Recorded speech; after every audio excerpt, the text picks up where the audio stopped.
اللهم صل وسلم وبارك على هذا النبي الكريم محمد صلى الله عليه وسلم وعلى آله وأزواجه وذريته ومن تبعهم بإحسان إلى يوم الدين. أما بعد، يا أيها الذين آمنوا اتقوا الله حق تقاته ولا تموتن إلا وأنتم مسلمون.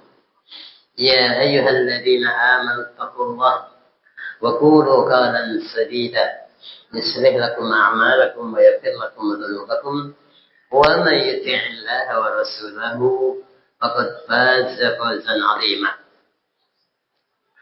اللهم لا علم لنا إلا ما علمتنا، اللهم علمنا ما ينفعنا زدنا علما واصلح لنا شأننا كله ولا تكلنا إلى أنفسنا طرفة عين. معاشر المسلمين والmuslimat rahimani Allah wa iyyakum ajma'in. Para bapak, ibu, saudara-saudara jamaah yang dirahmati Allah, alhamdulillah. Mari kita bersyukur pada Allah Subhanahu wa taala atas limpahan rahmat dan karunia-Nya kita semuanya dalam keadaan sehat. Alhamdulillah. Malam hari ini kita bisa bertemu kembali di Masjid Al-Bayyinah Surabaya dalam rangka beribadah kepada Allah Subhanahu wa taala, yaitu salat fardu dengan berjamaah. Kemudian insyaallah kita manfaatkan sedikit waktu menjelang Isya untuk melanjutkan kajian kita tentang Al-Kabair. Salat dan salam atas Rasulullah sallallahu alaihi wasallam sebagai uswah hasanah dan qudwah muttaba untuk kita semuanya. Baik, malam hari ini kita akan lanjutkan materi kita Al-Kabair, yaitu Al-Kabirah As-Saniyah. Dosa besar yang kedua adalah membunuh jiwa yang tidak berdosa. Menunjukkan gimana bahayanya dosa membunuh, karena ada 3 hak.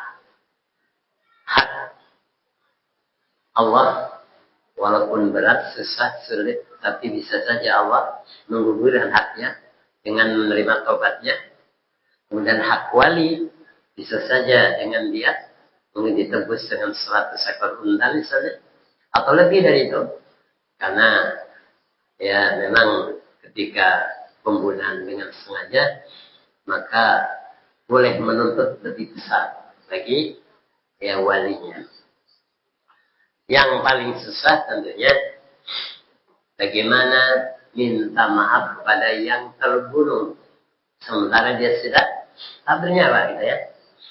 Kemudian berikutnya Imam Az-Zahabi mengatakan, wa qala sallallahu alaihi wasallam, awwalu ma yuqda bainan nas yaumal qiyamah fid-dima. Rawahu Bukhari wa Muslim. Jadi kata Rasulullah SAW, perkara yang pertama kali akan diputuskan di antara manusia nanti pada hari kiamat adalah masalah darah. Berarti ini sangat trik, ya. Nanti pada hari kiamat akan terlihat banyak sekali pertikaian, banyak perselisihan, banyak orang yang saling menuntut hak, ya. Baik masalah uang, mungkin utang piutang yang nggak dibayar akan dituntut, walaupun nggak banyak nilainya, tapi orang semuanya membutuhkan untuk memberatkan timbangan amal kebaikannya. Ya, ada masalah tanah, mungkin kan? Sering kan kita dengar dalam hadis Nabi, 1 jengkal saja akan dikalungkan 7 bumi. Gimana tuh? Dalam Al-Kabah hadis kan sejengkal atau 2 jengkal. Gimana kalau semeter 2 meter? Ya, sehektar 2 hektar. Begitu seterusnya. Yang paling minim kan hitungannya jengkal. Itu akan dibandulkan, ya, dikalungkan 7 lapis bumi. Juga masalah hak yang lainnya, ya. Jadi nanti akan terjadi banyak perselisihan, banyak perdebatan antara orang yang terdolimi dengan orang yang mendolimi. Yang didolimi akan menuntut haknya. Maka kalau di dunia tidak mendapatkan keadilan, maka pasti akan mendapatkan keadilan di hadapan Allah Subhanahu wa Ta'ala. Jadi yang pertama kali disidang oleh Allah ya adalah masalah darah atau masalah pembunuhan sebelum persengketaan yang lain. Baik itu kaitannya dengan harta misalnya ataupun dengan hari kediri ya mungkin ketersinggungan dan sebagainya. Ini menunjukkan bahwa dosa terbesar setelah syirik adalah membunuh. Kata Ibnu Hajar Al-Asqalani rahimahullah dalam Fathul Bari, wa fil hadis aidamu amri dzam fa innal buda'ata innama takunu fil aham wal dzambu ya'dumu bihasbi 'idamil mafsada wa tafwifil maslahah wa 'idamul dinyatil insaniyah ghayatun fi dzalik. Hadis ini menunjukkan dahsyatnya permasalahan darah, permasalahan membunuh tadi. Kenapa? Karena permulaan hanyalah pada perkara yang terpenting. Jadi yang pertama akan dihisab itu kan masalah darah. Berarti itu paling penting. Yang pertama dihisab adalah salat antara kita dengan Allah. Berarti salat itu paling penting dibandingkan yang lainnya, gitu kan?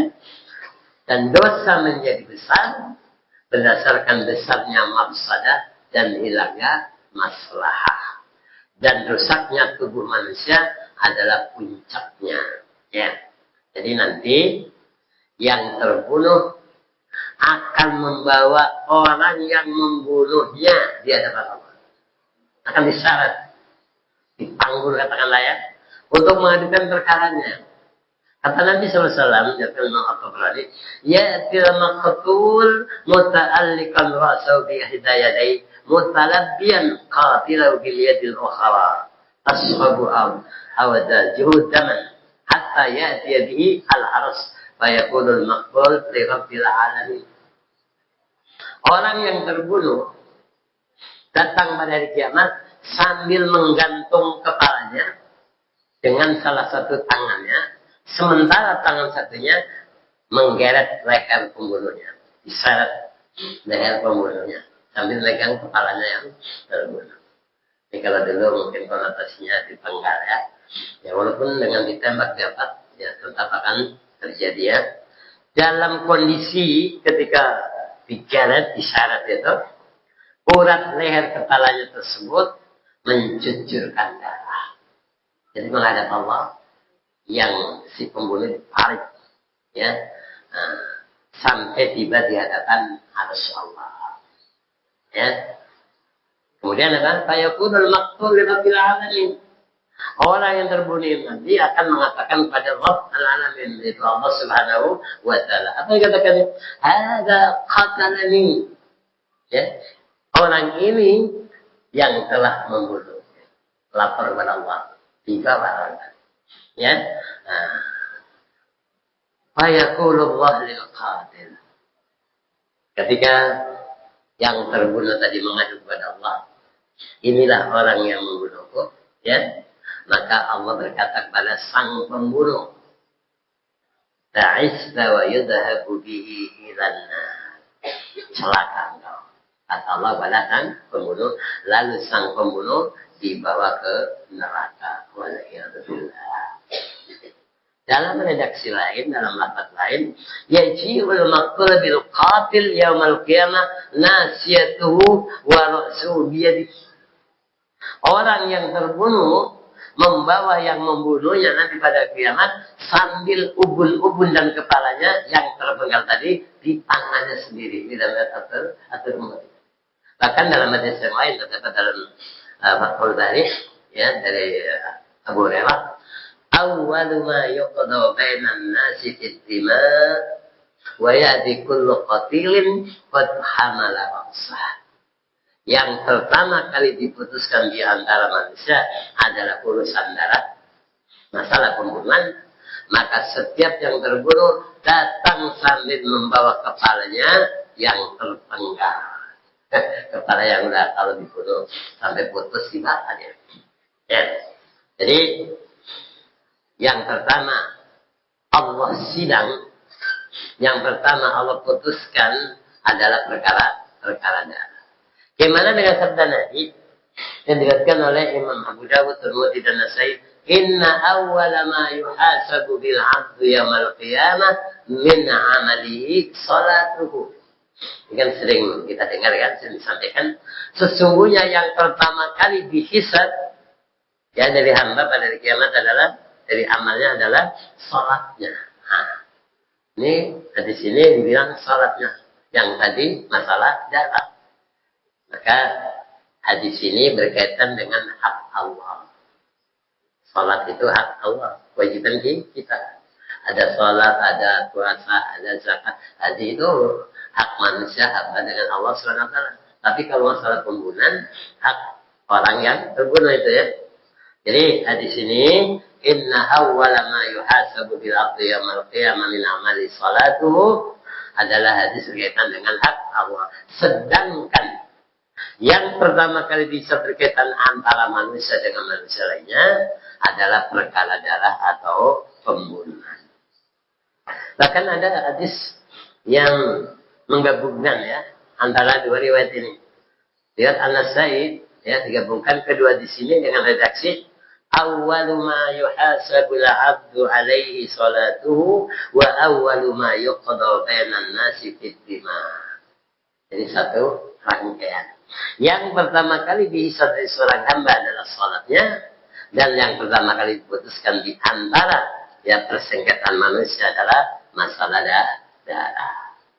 Jadi kalau salat selesai, insya Allah yang lain ya akan mudah. Kalau nggak pernah terpercik darah, nggak pernah membunuh, nggak juga terlibat provokasi, nggak punya ide dan sebagainya, insya Allah akan lapang di sana. Ini menunjukkan apa? Menunjukkan bahwa pembunuhan adalah perkara yang dosanya sangat besar. Jadi kalau seorang dipukul bagian wajah tubuhnya itu merasa menderita sakit, apalagi kalau jiwanya dibunuh. Keluarganya, mungkin anaknya, istrinya, dan sebagainya, tentu akan merasakan ya, kehilangan. Oleh karenanya, nanti pada kiamat, perkara inilah yang pertama kali diminta pertanggungjawaban oleh Allah Subhanahu wa Ta'ala. Masyaallah muslimin muslimat, hadanallahu wa iyyakum ajmain. Kemudian Al-Imam Az-Zahabi rahimahullah membawakan hadis berikutnya ya Bukhari.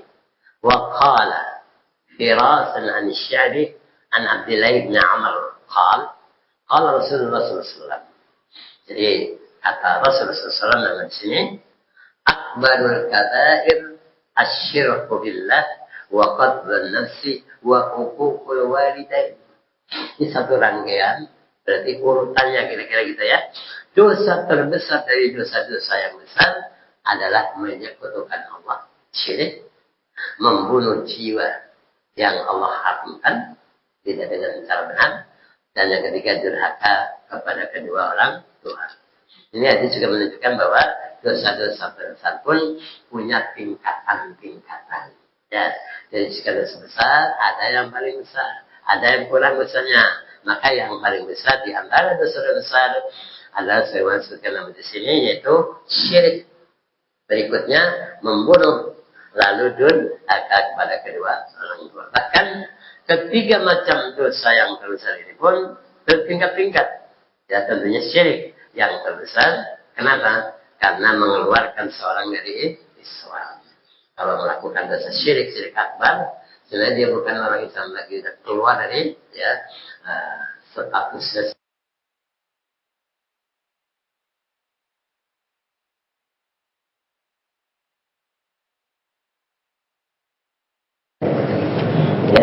وقال حميد بن هلال وقال حميد بن هلال نبأنا نصر بن عاصم نبأنا عقبة بن مالك عن النبي صلى الله عليه وسلم. Apa kata Nabi sallallahu alaihi wasallam? Ya. Inna Allah aba alayya man qatala mu'minan. Ya. Qala thalathan wa hadha ala syarti Muslim. Jadi kata Nabi sallallahu alaihi wasallam, sesungguhnya Allah enggan kepadaku atas orang yang membunuh seorang mukmin. Nabi mengucapkannya diulang-ulang sampai 3 kali. Ya. Dan di sini sesuai dengan kriteria Imam Muslim dalam sahihnya. Ya, jadi gimana apa penjelasannya? Apa yang dimaksud dengan ya Allah enggan kepada Allah enggan kepada Nabi Muhammad SAW. Kenapa? Ya, ini masih masalah pembunuhan. Dalam hadis Uqbah bin Malik secara lengkap lafaznya dan saya kira Uqbah bin Malik mengatakan, "Ba'atha Rasulullah SAW sariyatan fa'agharu ala qaumin fashadda rajulan min al-qaum fattada'ahu rajulan min as-sariyah ma'usat syahid." Jadi ini kisahnya dalam peperangan ya, di medan perang. Ini Imam Nasai, Imam Ahmad menjelaskannya. Jadi Rasulullah SAW mengirim pasukan Sariyah. Ya, lalu mereka menyerang satu kaum. Jadi Nabi nggak ikut ya, karena ada perang yang dipimpin Nabi. Ada Nabi cuma ngirim saja diangkatlah kalimanya gitu ya. Ada salah seorang dari kaum tersebut yang lari dan dikejar oleh seorang dari pasukan kaum muslimin sambil menghunuskan pedangnya. Dia udah lari, dikejar, mau dibunuh dalam peperangan gitu kan. Orang tadi mengatakan saya seorang muslim, ya, dia mengatakan anak muslim. Nah, bisa jadi, ya, memang dia betul-betul, ya, sebagai muslim, tapi nggak dihiraukan ini masalahnya kan, nggak diakui, ya. Pernyataannya diabaikan. Ketika dikatakan saya seorang muslim, kemudian dia tidak peduli, tetap saja membunuhnya. Ini yang Nabi enggan untuk memintakan syafaat agar diterima taubatnya. Jadi kabar ini sampai kepada Nabi SAW. Ini kan di medan perang. Nabi berusaha terjadi orang udah lari, dibilang saya muslim, bisa aja kita masuk Islam dengan kemudian tetap saja dibunuh. Maka beliau mengatakan perkataan yang keras yang akhirnya sampai ke telinga orang yang membunuh. Nabi Yesus sampaikan di atas mimbar, orang ini berarti disalahkan, tapi membela diri masalahnya kan. Ketika Nabi Muhammad SAW sedang berkhutbah, tiba-tiba sahabat yang membunuh tadi mengatakan, wahai Rasulullah, demi Allah sesungguhnya tidaklah dia mengatakannya kecuali untuk menyelamatkan diri agar tidak dibunuh. Sebenarnya dia supaya nggak dibunuh orang-orang muslim. Bisa saja, misalnya dalam peperangan ketika terpojok misalnya dia bersyahadat. Tapi kalau betul-betul gimana? Kalau tadi apakah kamu belah hatinya dalam riwayat lain disebutkan. Ini memang masalah hati kita nggak tahu ya. Nah, maka Rasulullah pun berpaling ketika dia membela diri. Dia cuma pura-pura untuk menyelamatkan agar nggak dibunuh. Makanya ngaku sebagai Muslim. Nabi berpaling dan orang ya yang berada di depan beliau melanjutkan ya. Lalu khutbah pun dilanjutkan. Kemudian dia berkata untuk kedua kalinya. Nabi khutbah lagi. Dia ingin meyakinkan Nabi. Wahai Rasulullah. Sesungguhnya tidaklah dia mengatakannya kecuali untuk menyelamatkan diri agar tidak dibunuh. Ini akal-akalannya kira-kira itu kan. Maka Rasulullah berpaling lagi darinya. Ya, dan orang-orang yang berada di hadapan beliau lalu melanjutkan khutbah. Udah 2 kali dia. Kemudian sahabat tadi tidak sabar. Hingga berkata untuk yang ketiga kalinya ingin meyakinkan Nabi ya. Wahai Rasulullah, sesungguhnya tidaklah dia mengatakannya kecuali untuk menyelamatkan diri agar tidak dibunuh. Ini alasannya kenapa dia dikejar tetapi dibunuh walaupun sudah lari, sudah mengatakan dia seorang muslim. Maka Rasulullah SAW pun menghadap kepadanya. Karena sudah dibilang ngeyel gitu ya, ngeyel. Diulang-ulang sampai 3 kali. Akhirnya Nabi menghadap kepadanya dan terlihat marahnya Nabi kepada ya, rada dari mukanya terasa nampak betul bagaimana Nabi sedang jengkel, sedang marah itu kan beda ekspresinya gitu kan. Kemudian Nabi mengatakan, sesungguhnya Allah Subhanahu wa taala enggan kepadaku terhadap orang yang membunuh seorang mukmin, dan beliau mengatakannya sampai 3 kali. Jadi kata As-Sindi rahimahullah, ada alayya liman qatal, ay ada alayya ayyughfir lahu. Kata Nabi, sesungguhnya Allah enggan kepadaku terhadap orang yang membunuh seorang mukmin. Maksudnya apa? Ada alayya ayyughfir lahu. Allah enggan atasku untuk mengampuni pembunuh tersebut. Ya.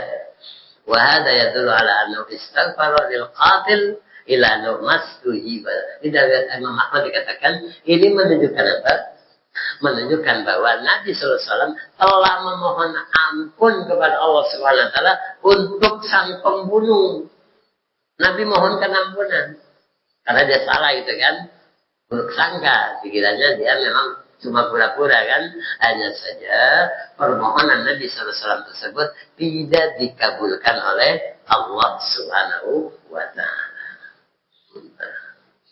Jadi di sini Nabi SAW meminta kepada Allah Subhanahu wa taala ya agar menerima taubat sahabat yang telah membunuh tersebut. Dan dianggapnya pura-pura masuk Islam. Ya, tetapi Allah tidak menerimanya. Nah, kenapa tidak diterima? Maka mungkin disebabkan yang pertama, dia tidak sungguh-sungguh dalam bertobat kepada Allah. Karena mungkin nggak merasa salah kan. Nah, maka diterima. Yang kedua, bisa jadi karena merasa dirinya nggak bersalah. Dia kan membunuh musuh. Padahal musuh mengatakan dia sebagai muslim. Nah, gitu.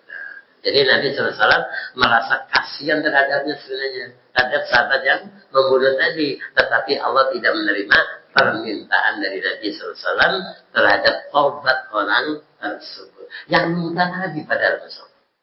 Ya kan? Padahal ya, biasanya doa Nabi kan selalu dikabulkan. Ya. Selain ini bukan untuk Nabi. Untuk orang yang membunuh. Ini juga menunjukkan ya besar-besar pembunuhan. Makanya nggak bisa sembarang bunuh kalau hanya dengan praduga tanpa bukti yang jelas. Nah, di sini menguatkan bahwa seseorang yang telah membunuh orang lain maka dia berada di dalam kesempitan. Bukan berarti dosanya tidak diampuni, bukan. Ya kan kesempitan. Dosanya bisa saja diampuni, tapi kemungkinannya sangat kecil. Ya, padahal Allah Maha menerima taubat. Allah, gitu kan? Maha penerima taubat. Bukan sekedar ya menerima, tapi maha. Setiap malam terbuka kedatangannya untuk menerima taubat. Orang melakukan dosa di siang hari, sepanjang siang terbuka tangannya untuk menerima orang bertobat yang melakukan dosa di malam hari. Tapi kalau pembunuhan, nampaknya ini beda, ya. Jadi kenapa kemungkinannya sangat kecil? Disebabkan ada tersebut berkaitan dengan membunuh orang yang tidak bersalah. Nafsi bi ghairi hak. Seandainya syariat kisas itu ditegakkan, hukum Allah ini ditegakkan, yang membunuh dibunuh lagi, nyawa dibayar dengan nyawa gitu ya, tentu kehidupan manusia di dunia akan terjaga. Atau dengan kata lain, nyawa akan lebih mahal nilainya. Gak gampang. Karena kalau ketika kamu membunuh, dia akan terbunuh juga, gitu kan? Karena setiap kali seorang berniat untuk membunuh, dia akan berpikir bahwa hukuman dari perbuatannya menyebabkan dirinya juga harus dibunuh. Maka selamatlah. Minimal dua nyawa. Ketika dia akan membunuh orang lain, ya, dia kan misalnya kalau dia terjadi membunuh, yang si pembunuh akan dibunuh 2 nyawa melayang. Tapi karena hukuman ini ditegakkan, akhirnya dia menggolongkan. Yang mau dibunuh selamat, yang membunuh juga selamat. Ya, makanya Allah katakan, walakum fil qisasi hayatu ya ulil albab. Ya, jadi memang ya begitulah ya. dalam kisah itu, kalau hukum ini ditegakkan, maka ada jaminan kelangsungan hidup bagimu, wahai orang berakal, supaya kamu bertakwa. Jadi dengan demikian, maka orang tadi mengurungkan niatnya untuk membunuh. Yang mau dibunuh nggak jadi, yang akan membunuh juga selamat. Itulah yang dimaksud dengan walakum fil qisasi haya ya ulil albab. Dengan didekatkan hukum qisas, maka kehidupan keberlangsungannya lebih terjamin. Jadi jika hukum-hukum Islam ditegakkan, maka setiap orang tidak akan berani menyakiti orang lain meskipun hanya dengan memukulnya. Karena masing-masing udah ada ya. Kalau satu jadi berapa harganya ada. Ya. Kalau satu nyawa jelas satu tubuh. Kalau ya kaki bayar kaki tangan, bahkan ala itu bila ini kan. Mata mencungkil matanya, cungkil mata. Kalau yang cungkil mata sehat, ya harus mata sehat, nggak boleh dia matanya buta sebagai imbalan, gitu kan? Jadi inilah tentang kisos, ya. Makanya setiap cedera atau luka pada tubuh seorang muslim terdapat hukum dan denda yang telah ditetapkan berapa nilainya. Namun ketika darah dianggap tak bernilai, semua dianggap ringan, maka pembunuhan terjadi di mana-mana. Perkara juga biasa, ya tawuran-tawuran pun ya tidak memikirkan bagaimana nyawanya dia, gitu kan? Nyawa orang dianggap mudah saja. Ayolah hadirat azani Allah wa iyyakum ajmain, para bapak ibu saudara-saudara jamaah maghrib yang dimuliakan Allah. Kemudian Imam Ad-Dhahabi juga mengatakan wa qala Nabi sallallahu alaihi wasallam, ya, kata Nabi sallallahu alaihi wasallam di sini dikutip di Bukhari Muslim, ma min nafsin. Ini kalau kita kenal ada pahala jariah, ternyata ada juga dosa jariah atau jariah tersebut. Ma min nafsin tuqtadu dhulman illa kana 'ala ibni Adam al-awwal kiflun min damiha. Kenapa? Li'annahu awwalu man sanna al-qatl. Muttafaqun alaih. Tidak satu pun jiwa yang terbunuh secara zalim, ya salah dia dibunuh, itu kan? Melainkan anak Adam yang pertama. Coba, anak yang pertama yang membunuh saudaranya ikut menanggung dosa pertumpahan darah itu. Sekarang ada pertemuan, besok ada pembunuhan, kemarin itu dapat royalti dalam tanda kutip, ya bagian dari dosa. Kenapa? Li'annahu awwalu man sannal qatl, karena dialah yang pertama mencontohkan perbuatan membunuh. Diikuti. Walaupun dia nggak nyuruh orang, dia ngajak orang, tapi berbuat dosa, dia berbuat buruk ini, ketika diikuti orang, dia dapat bagian daripada dosa. Maka hati-hati kita ya melakukan keburukan kalau ditiru oleh orang lain, seperti kasus ini. Jadi kalau kita lihat dalam Al-Quran, ya, yang jelas kisah tentang dosa membunuh pertama kali yang Allah sebutkan dalam Al-Quran, kita bisa lihat ya surah Al-Maidah 27-30. وَاتْلُ عَلَيْهِمْ نَبَأَ بَنِي آدَمَ بِالْحَقِّ إِذْ قَرَّبَا قُرْبَانًا فَتُقُبِّلَ مِنْ أَحَدِهِمَا وَلَمْ يُتَقَبَّلْ مِنَ الْآخَرِ قَالَ لَأَقْتُلَنَّكَ قَالَ إِنَّمَا يَتَقَبَّلُ اللَّهُ مِنَ الْمُتَّقِينَ لَئِن بَسَطتَ إِلَيَّ يَدَكَ لِتَقْتُلَنِي مَا أَنَا بِبَاسِطٍ يَدِي إِلَيْكَ لِأَقْتُلَكَ إِنِّي أَخَافُ اللَّهَ رَبَّ الْعَالَمِينَ إِنِّي أُرِيدُ أَنْ أَتَبُوءَ بِإِثْمِي وَإِثْمِكَ فَتَكُونَ مِنْ أَصْحَابِ النَّارِ وَذَلِكَ جَزَاءُ الظَّالِمِينَ فَطَوَعَتْ له نَفْسُهُ قَتْلَ أَخِيهِ فَقَتَلَهُ فَأَصْبَحَ مِنَ الْخَاسِرِينَ. Ini kisah nyata, pernah terjadi. Ya, ceritakanlah kepada mereka kisah kedua putra Adam. Dia sebutkan Habil dan Qabil. Walaupun mungkin dia baca yang sahih, nggak tahu ya. Tapi untuk membedakan, ya kita jadilah Qabil dan Habil. Kalau ngerti bahasa Arab, untuk membedakan siapa yang membunuh, Qabil atau Habil? Qabil yang membunuh Qabil. Jadi Qabil yang membunuh, dari kata Qabil, qatil. Jadi sudah dikisahkan menurut yang sebenarnya. Ketika keduanya mempersembahkan kurban, maka diterima dari salah satu seorang dari mereka, berdua itu hadir, dan tidak diterima dari yang lain, yaitu Qabil. Mempersembahkannya. Kemudian dia berkata, apa kata Qabil? Aku pasti membunuhmu. Diancam dia. Dan maka berkata Habil mengancam tadi, sampai dia tidak melawannya gitu kan. Sesungguhnya Allah hanya menerima korban dari orang-orang yang bertakwa. Innama yataqabbalullahu minal muttaqin. Makanya ulama mengatakan kalau kita yakin ada amalan kita yang sudah pasti diterima, itu sudah kan berarti termasuk orang bertakwa karena Allah hanya menerima dari yang bertakwa. Sungguh kalau kamu menggerakkan tanganmu kepadaku untuk membunuhku, dikata Habil, aku sekali-kali tidak akan menggerakkan tanganku kepadamu untuk membunuhmu. Silakan bunuh. Ya, kira-kira itu ya. Karena kalau sama-sama membunuh kan sama hukumnya kan. Al-qatil wal maqtul finnar. Sesungguhnya aku takut kepada Allah, Tuhan semesta.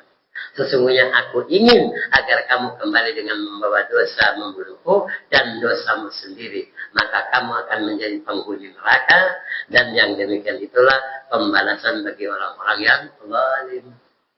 Maka nafsu, hawa nafsu Qabil tadi menjadikannya menganggap mudah membunuh saudaranya. Dianggap enteng. Artinya bukan dosa yang besar. Sebab itu dibunuhnya lah dia.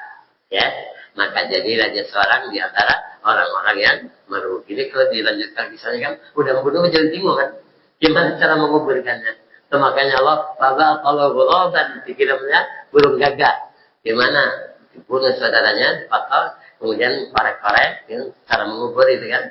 Nah, jadi padahal ketika Nabi Adam meninggal, siapa yang menguburkan? Siapa memandikan?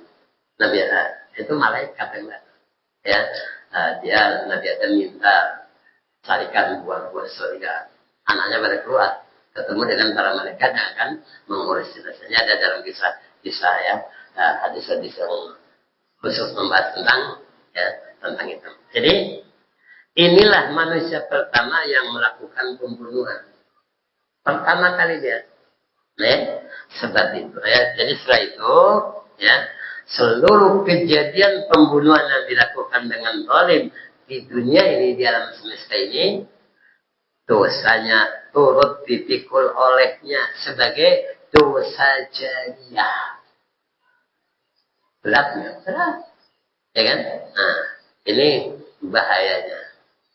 Mempelopori, memberikan contoh, yang jadi coba berapa banyak sejenis Adam sampai nanti orang. Padahal dia kan nggak ngajak, belum banyak orang, tapi yang mengikuti amalannya akan mendapatkan bagiannya. Sebagaimana kata Al-Maziri yang wafat tahun 530 Hijriah. Wa qad ju'ilat dalu 'alal khairi kafa'ili wa hakadha ad-dalu 'ala syarri kafa'ili. Kan begitu. Orang yang menunjukkan kepada kebenaran dijadikan sebagai pelaku kebenaran tersebut. Ya kan? Mandala ala khairin fala bitul ajri. Ini yang menunjukkan kepada kebaikan, dia mendapat kebaikan seperti orang yang mengerjakannya. Begitu juga orang menunjukkan kepada keburukan, dijadikan seperti pelaku keburukan tersebut. Jadi mengajarkan bagaimana cara mencuri, bagaimana cara memalsu, bagaimana menipu orang mengerjakannya sama dengan dia yang mengerjakan. ولأن القتل إنما كان في الناس على جهة التعليم فأخذ واحد عن واحد عن آخر حتى ينتهي إلى ابن آدم الأول. Jadi bisa jadi pembunuhan yang terjadi di tengah-tengah manusia terjadinya dengan metode pembelajaran, mencontoh. Makanya bahaya nih contoh-contoh di TV kadang cara pembunuhan. Orang nggak tahu tapi belajar dari rekonstruksi misalnya kan. Oh gitu cara bunuh, oh gitu cara menghilangkan, ditiru, bahaya kan. Makanya dari pembelajaran yaitu yang satu belajar dari yang satunya lagi dan satunya belajar begitu seterusnya, ilmu diturun temurunkan. Wa hakadha at-ta'lim fil bid'ah wad dhalalat yakunu 'ala mu'allimiha al-awwal kiflun minha. Demikian juga pembelajaran tentang bid'ah dan kesesatan-kesesatan. Diajarkan amalan ini, wirid ini, bacaan ini kan, pahalanya sekian, ibadah sekian ini, kesesatan ada gue kan, diajarkan turun-temurun. Sholat misalnya, suruh salam, angkat tangan, kan diajarkan turun-temurun. Saya kira dulu orang tua-tua, harapannya mereka nggak ada, generasi muda nggak ada. Tapi kan diajarkan, Assalamualaikum, ya supaya apa? Nggak ada dasarnya. Kan turun-temurun. وهكذا على قياسي يكون للمعلم الأول للهدى والحقائق نصيب من الأجر. Ya, jadi demikian pula sebenarnya berdasarkan kias maka pengajar pertama atas kebaikan dan kebenaran juga mendapat bagian dari pahala. Pengajar keburukan maka dapat bagian dari dosa. Makanya ya apa kata Al-Qadhi ya, beliau wafat tahun 544 Hijriah ya, kata dia hadza kullu qad adana alaihi salam biqali man sanna sunnatan hasanatan kana lahu ajru wa ajru man amila biha ila yaumil qiyamah. Masyaallah ya, ini sebenarnya dijelaskan oleh Nabi sallallahu alaihi wasallam. Apa kata Nabi sallallahu alaihi wasallam? Siapa yang merintis contoh yang baik, memberikan contoh yang baik, ya, maka baginya pahalanya, pahala dia melakukan, dan pahala orang yang mengamalkannya sampai hari kiamat. Kalau gitu siapa yang paling banyak pahalanya? Orang Nabi Muhammad. Semua diajarkan oleh Nabi kan? Gimana sholat, puasa, semua Nabi contohkan. Ketika diikuti oleh umatnya sampai sekarang, sampai hari kiamat, dapat. Makanya nggak perlu kirim hadiah kepada Nabi. Orang kan kirim hadiah Nabi. Ila khadrat Nabi surah Al-Fatihah. Nggak perlu diikuti itu suaranya. Gitu kan? Dan siapa yang merintis contoh yang buruk, meneladani membuat ya suatu eksperimen katakanlah yang seperti ya berita-berita yang baca kan, peringatan-peringatan semacam itu kan, maka atasnya dosanya karena dia melakukan, dan dalam data ini disebutkan karena dosa orang yang mengamalkannya sampai hari kiamat. Jadi hati-hati memberikan contoh yang buruk ya kepada anak, kasih contoh merokok, ya rokok. Sampai anak cucu walaupun dia enggak nyuruh merokok, melihat orang lain merokok, dia ikut. Mungkin sebagai catatan ya. Tapi ini waktu Isya dan masak ya. Tapi nggak bertanya sedikit aja. Pertama, sebagaimana balasan berkali-kali lipat ini berlaku bagi pelopor kebaikan maupun keburukan, yang pertama kali melakukannya. Jadi kalau misalnya ada 100 orang pelaku maksiat, jadi yang pertama kali menanggung 99 berikutnya. Kalau ada misalnya 100 orang yang ya mengajarkan suatu keburukan gitu kan, maka yang mengikutinya dosanya juga didapat oleh orang yang mempeloporinya. Makanya disebutkan ya di sini walil mutaqaddim fil khairi wasyarri atharun yazidu bi ala ghairi. Orang yang lebih dahulu melakukan kebaikan ataupun melakukan keburukan sebagai sponsor ya, pionir, memiliki balasan yang lebih besar daripada orang yang melakukan setelahnya. Karena dia mengerjakan, diikuti terus. Maka yang mengikutinya akan memberikan, kalau kebaikan nilai pahala, kalau keburukan nilai dosa. Yang kedua, bagi pelopor kemaksiatan yang telah bertobat. Nah, karena gini, misalnya dulu melakukan gimana tobat, dia sudah mengajarkan gimana cara mencuri motor pakai kunci, misalnya kan. Tapi dia udah berhenti dari perbuatan itu. Gimana modus-modus nyuap yang nggak terlacak misalnya diajarkan. Tapi dia kalau dia bertobat, nah ini masalahnya kan. Nah, kalau memang dia telah bertobat, maka tidak berlaku dosa jariah. Ini perlu kita tahu. Kadang orang itu sini gimana caranya? Murid saya banyak kan, beranak pinak, mengembangkan keburukan. Dia bertobat tapi ilmunya masih gerak ilmu hitam. Maka kalau yang bertobat tidak. Ini sebagai dikatakan oleh Al-Qurtubi. Wa di hadzal i'tibar yakunu ala iblis kifrun min masyiyati kulli man 'asa bis sujud. Ya.